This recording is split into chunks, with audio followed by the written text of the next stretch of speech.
Hi, everyone. Welcome to the 700 Club. I'm Andrew Knox in for Gordon today. A shocking sight in Israel over the weekend. 3 more hostages come out of Gaza after being starved in captivity by Hamas.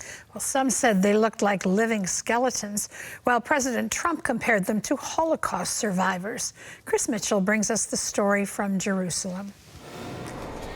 Surrounded by Hamas gunmen, Ohad Ben-Ami, Levy, and Eli Sharabi were led to a stage, made to recite a propaganda message by Hamas, and then released to the Red Cross. The ceremony included Gazan women blessing Hamas fighters with candy. It's absolutely heartbreaking. I mean, don't get me wrong, our heart was full of joy to see them coming back home. But it was absolutely heartbreaking to see how they've been treated, seeing on their face the hell they've been through, being starved, being abused.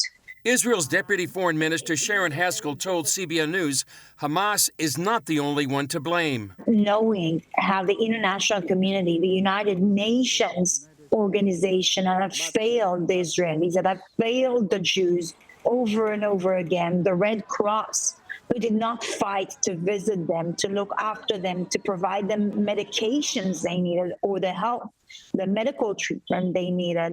It also prompted a warning from President Trump speaking to reporters on Air Force One. They were in horrible condition. They were emaciated. It looked like many years ago, the Holocaust survivors. And I don't know how much longer we can take that. You know, at some point, we're going to lose our patience. We have again seen the monsters of Hamas. These are the same monsters who slaughtered our citizens and abused our hostages. I say to them again, they will pay the price. Israeli President Isaac Herzog told the BBC the men were kept in tunnels throughout their entire captivity. They returned to horrific news about their families. Eli Sharabi didn't know that his wife and 2 daughters had been killed in their safe room on October 7th. And Levy didn't know his wife had been killed at the Nova Music Festival. Medical authorities say the freedmen suffer from malnutrition and heart disorders. Israeli media ran before and after photos to show the hostages' shocking deterioration. The daughter of released hostage Ohad Ben-Ami summed up the feeling of many in Israel. He lost much of his weight, but not his spirit. My father is strong, and I admire him. He survived hell. The return of the hostages yesterday leaves no room for doubt. They all must return. Netanyahu and Trump are reportedly agreed on Israel's conditions for the second phase of the ceasefire deal.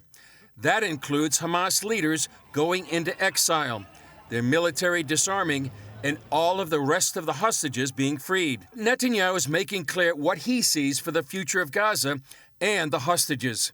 Hamas will not be there. We will eliminate Hamas and we will return our hostages. Chris Mitchell, CBN News, Jerusalem. Thank you, Chris. Those were infuriating and heartbreaking images. If you really took a look at those pictures, to see the condition of those hostages and to think of the trauma they've already endured, and then one man finds out his wife and 2 daughters were killed in a safe room. Another hostage finds out his wife was killed at the festival. Now it's a whole new level of trauma they're dealing with. Does the international community care? Does the United Nations care? Something tells me with President Trump in office, they will begin to care, or at least pay greater attention.